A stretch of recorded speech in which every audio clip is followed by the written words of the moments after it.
थरपारकर में वज़ीर आज़म पारां मारूड़नि खे इलाज जी सहूलियत लाइ ॾिनल सिहत कार्ड हासिल करण थरवासियुनि लाइ अदाब बणिजी वियो। छाछरे में सिहत कार्ड जारी कंदड़ समाजी तंज़ीम NDF जा मुलाज़िम मारूड़नि खे सिहत कार्ड जारी करण लाइ एजेंटनि ज़रिए गरी रिश्वत घुरे परेशान करे रहिया आहिनि, जॾहिं त रिश्वत न ॾियण ते माण्हुनि खे कार्ड ॾियण लाइ रुलायो पियो वञे। मारूड़नि दाहींदे चयो त समाजी तंज़ीम जा अमलदार माण्हुनि खे कार्ड ॾियण बदिरां ऑफिस बंदि कयूं वेठा आहिनि। जेकी रिश्वत ॾियनि था तन खे कार्ड फराहम कया वञनि था।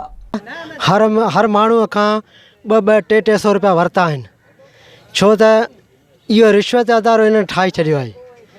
ऐं हुतां खां जेके बि इमरान ख़ान साईं शाह मोहम्मद कुरैशी साहब हुतां खां जेके कार्ड मुफ़्त ॾियण जो चयो आहे, ऐलान कयो आहे, पर हीअ जेके बि माण्हू आहिनि हर ॻोठनि में उॾाणी खां वठी ऐं वेझियार खां वठी सभु ॻोठ जेके उन ॻोठनि में 200-300 रुपया बाबा पैसा ॾियो तंहिंखां पोइ अव्हांजा कार्ड सिहत कार्ड ॾींदासूं।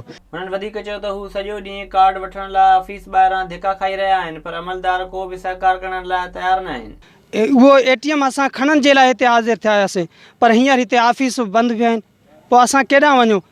असां जेको कार्ड खयां आहिनि उन्हनि जा बि पैसा वरिता आहिनि, 200 कंहिंखां 100 वरिता आहिनि, अहिड़े तरीक़े सां पैसा वरिता आहिनि असां खां। एहतियात कंदड़ ॻोठाणनि अख़्तियारनि खे अपील कई त नोटिस वठी सिहत कार्ड फराहम करे परेशानियुनि खे घटायो वञे। विज़िट कयो अवामी आवाज़ मीडिया ग्रुप जी वेबसाइट awamiawaz.pk।